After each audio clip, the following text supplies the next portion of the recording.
ልጁን በቃ ይሄንን ደረጃ ያደረሳችሁት ሰላም የነበረውን ልጅ አሳምማችሁ ማስታወስ እንዳይችል አደረጋችሁት። እኔ የቡዜና የዳኒ እጅ አለበት ብዬ ነው ማምነው። አሁንም ቢሆን ከሁለታችሁ ጭንቅላት አልወርድም። አመናችሁኝም አላመናችሁኝም እረግጣችኋለሁ፣ እቀጥልባችኋለሁ። ሰላም አለይኩም ወራህመቱላሂ ወበረካቱ። ውድና የተከበራችሁ የተወደዳችሁ ውድ የቻናሌ ቤተሰቦች እንዴት አመሻችሁ? እንዴት ናችሁ? ደህና ናችሁ? አይ ሰላም ናችሁ? እኔ ጋር ሁሉ ሰላም፣ ሁሉ መልካም ነው። እናንተም ጋር ሰላም እንደሚሆን ሙሉ ተስፋ አለኝ። ባላችሁበት ሰላማችሁ ብዝት ይበልልኝ እያልኩኝ ዛሬም እንደተለመደው በአዲስ ቪዲዮ መጥቻለሁ። ወዳችሁ ፈቅዳችሁ ለምታበረታቱኝ እጅግ አድርጌ አመሰግናለሁ። ለቤቴ አዲስ የሆናችሁ ሰብስክራይብ ማድረጋችሁን አትርሱ። የደውል ምልክቱን ተጫኑት። በቅንነት ላይክም አድርጉኝ፣ አይከፈልበትም። እንግዲህ ትላንትና አብርሽ ሆስፒታል ገባ ብዬ በሰራሁት ቪዲዮ ውሸታም እንደዚህ እያላችሁኝ ነበረ። ዛሬስ ምን ልትሉ ነው? ሲቀጣጠል ደግሞ እንትን ማን ነው ስሙ ራሱ መጥራት አስጠላኝ። ዳኒ ነው ዳጊ የምትባል ሰውዬ ከቤተሰብ ምን ነው እኔ ልሻል እኔ ልቅረብ አልክሳ። ሌሎች ኮሜንታተሮች ደግሞ ቤተሰቡ የሉም ወይ እናት አባቱ የት ሄደው ነው ምናምን እያላችሁ ነው። ብዙዎቻችሁ ደግሞ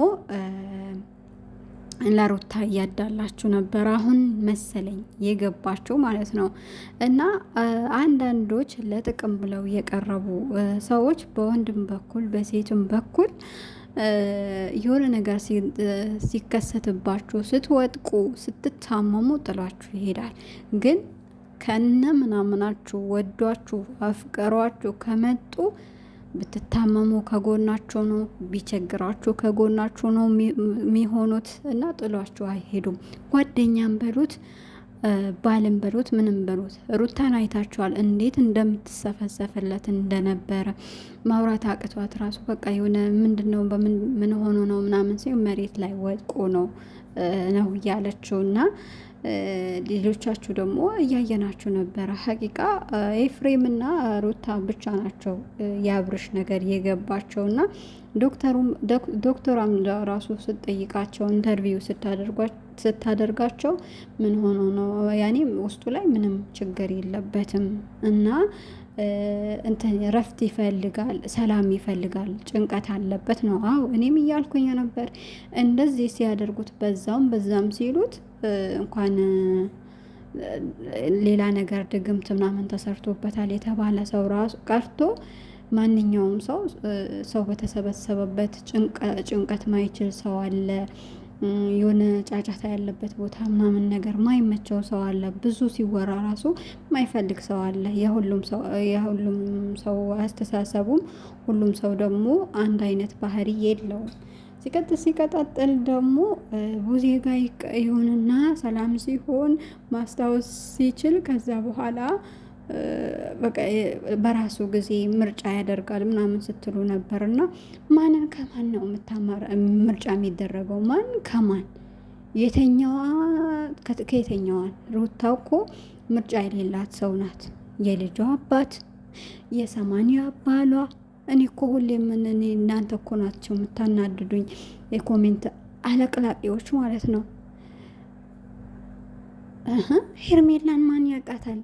ሄርሜላን ማን ያውቃታል? ከመቼ ጀምሮ እንደዚህ የተመቶ በራሱ ጊዜ የተለጠፈ ሰው ባለትዳር የሚበትን ሰው እንዴት ለምርጫ ታቀርባላችሁ? እንዴት ነው አብርሽ መርጦ የሚሄደው? ትላንትና ሊሳሳት ይችላል። አዎ ተሳስቷል፣ ድብና አድርጎ ተሳስቷል። የልጁ እናት እርጉዝ በሆነች ጊዜ ጥሏት ሄደዋል። የሰው ልጅ ነው። የሰው ልጅ ሁሉ ራሱ ሙሉ አይደለም፣ ይሳሳታል። ስለዚህ ትላንትና ተሳስቶ ነበረ፣ ዛሬም ይሳሳት ነው። ዛሬም ለምን ከሄርሜላ ጋር አልሆነም ነው? አይታችኋል። ሲታመም ማን ነበረ አጠገቡ የነበረው? ማን ነበረ ሲጨነቅለት የነበረው? ዞሮ ዞሮ የልጁ አባት ነው። የፈለገም ነገር ቢሆን አባቴ ሲላታል። ነገ ልጁ ሲያድግ የዘንድሮ ልጆች ከምንም በላይ አባታቸውን ይወዳሉ። ወንዱም ብትሉ ሴቱን እንደ ድሮ አይደለም። ድሮ ሴት ልጅ አባቷን ትወዳለች፣ ወንድ ልጅ እናቱን ይወዳል ምናምን ይባል ነበር። አሁን ላይ አባታቸውን በጣም ነው የሚወዱት ልጆች እና ትንሽ ሲቆይ አባቴ የት አለ ይላታል። የሆነ ነገር ቢሆን በእሷ ነው የሚጎድለው እንጂ በማንም አይጎድልበትም፣ በማንም ማለት ነው። ይሄን ሁላችንም ማመን መቀበል አለብን። አታጨበጭቡ። አንዳንድ ኮሜንታተሮች እያየዋችሁ ነው እና እንዳልሄድባችሁ ቤቴን መታችሁ ደግሞ እያለቀለቃችሁ ነው። ውሸታም እንደዚህ። እኔ ከሀቅ ሰው ነው ከሀቅ ጎን ነው የምቆመው።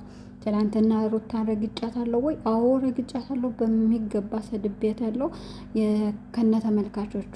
የሩታ በጎች ብዬ ነበረ ስሳደብ የነበረው ሳይገባኝ ቀርቶ ማለት ነው። ግን አሁን ነገሩ ሲገባኝ በተለይ በሴት ልጅ መጥቶ የሚደረብን ሰው ስለምጠላ ከሩታ ጋር ቆሜያለሁ። በቃ ሩታ ትክክል ናት ብዬ ስለማስብ ነው።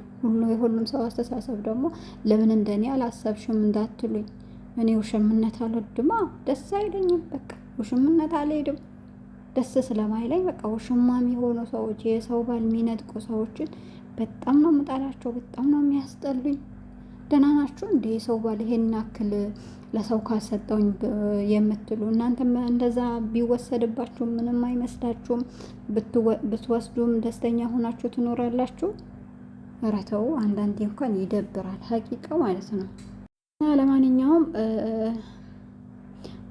ቡዜና ማነው ስሙ ዳጊ ማለት ነው ለጊዜው ከአብርሽ ራቅ ብላችሁ እስቲ ከልጁ ጋር ሆኖ ሰላም አግኝቶ ሰላም ባለበት። አሁን ሩታ ጋር እንደዚህ ጫጫታ ምናምን ነገር የለምና እሷ ጋር ሆኖ ልጁ ጋር ሆኖ የሚመጣውን ነገር እኒና ለሩታ ስጧት ነው ማለት። ሌሎቻችሁ ለቡዜ ጋር ይሆን ምናምን እያላችሁ ነበርና እኔ ዳጊ ራሱ ያሳምመዋል ብዬ ነው ማስበው። ዳጊ እኮ እንኳን የታመመ ሰው ቀርቶ ያልታመመ ሰው እኮ የሚያሳምም ሰው ነው ሀቂቃ ማለት ነው። ጭንቅላቱ ራሱ አንዳንዴ ትክክል አይመስለኝም ሳስበው። እናንተ ትክክል ነው ብላችሁ ነው የምታስቡት? ትክክል አይደለም። ትክክል ቢሆን እኮ ለሰው ልጅ ቆም ብሎ ቢያስብ ሌላ ቢቀር በሰው ትዳር አይገባም። ሌላው በቃ ሁሉም ነገር እንትን ቢል በትዳር ውስጥ አይገባም። ስለዚህ ዳጊ በዛውም ሄዶ በዚህም ሄዶ ትላንትና ሩታን ብሎ ሲያቅተው ወደ አብርሽ ተመለሰ እና አሁንም ቢሆን አብርሽም አይሰማችሁም፣ ራሱን ያውቃል። ያው ትንሽ ረፍት ያስፈልገዋል። አዎ እናንተ ራሱ አስጨንቃችሁ ብሎኑን አላልታችሁታል እኮ። እኔ ራሱ ላልተዋል እንኳን አጠገባችሁ ሳልኖር ማለት ነው። ጫጫታችሁ፣ ጩኸታችሁ፣ ግድ አቤት ውፍረታችሁ፣ ምናችሁ፣ አነጋገራችሁ። ሰከን በሉ እስቲ ሰከን በሉ። አረ ሰከን በሉ። ጥሩ አይደለም። ለሳድባላችንም ጥሩ አይደለም። ለማንኛውም የኔ ቤተሰቦች ደግሞ ላይክ አድርጉኝ፣ ሰብስክራይብ አድርጉኝ። ብዙ አወራሁኝ። በነገራችን ላይ ከመሸ በኋላ ሻይ ጠጥቼ ነበረ። ለዛ ነው ካጠፋሁኝም ሀሳብ አስተያየት ኮሜንት ስር ማስቀመጥ ትችላላችሁ። ለቤቴ ደግሞ አዲስ የሆናችሁ ሰብስክራይብ ማድረግ ትችላላችሁ። በቅንነት እኔ ተናግሬ ያለው የምናገረው ደግሞ እኔ ትክክል ነው ብዬ ስለማስብ ነው የምናገረው። ምክንያቱም ለራሴ ኃላፊነት ወስጄ ማንንም ጭንቅላት ወይም ደግሞ የሆነ ነገር ታጋ አድርጌ አይደለም።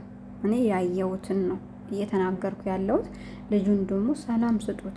ሀቂቃ የሆነ ቦታ በቃ ጸጥ ያለበት ቦታ ሲጀመር ልጁ ጋር ይሆን ከልጁ ለመነጠል ብዙ ርቀት እየሄዳችሁ ስለሆነ አሁኑኑ አቁማችሁት። እንደውም ቡዜ ዳጊ ጠየቀ አልጠየቀ ሲጀመር አንቺ ቤተሰብ ስለሆንሽ ሩታን ይቅርታ ጠይቀሻት ተሳስቻለሁኝ። እኔ በትዳር መሀል መግባት አልነበረብኝም። ገብቼም ቢሆን ማስታረቅ ነበረ የነበረብኝ እንጂ ማጣላት አልነበረብኝም። ሰው እኮ ባለትዳሮችን ዋሽቶ ያስታርቃል። አንቺ ምን ሆነሽ ነው?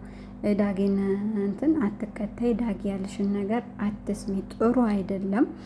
እና ስለዚህ አንቺ እንትን ብለሽ ቆም ብለሽ ማሰብ አለብሽ። ቤተሰብ መጨመር፣ ትልቅ ሰው ነሽ። ቤተሰብ መጨመር ካለብሽ ቤተሰብ ጨምረሽ ለማስታረቅ ሞክሪ። አሁን ላይ ደግሞ ደህና ናቸው፣ አልተጣሉም። በቃ እፈልገዋለሁ፣ የልጅ አባት ነው።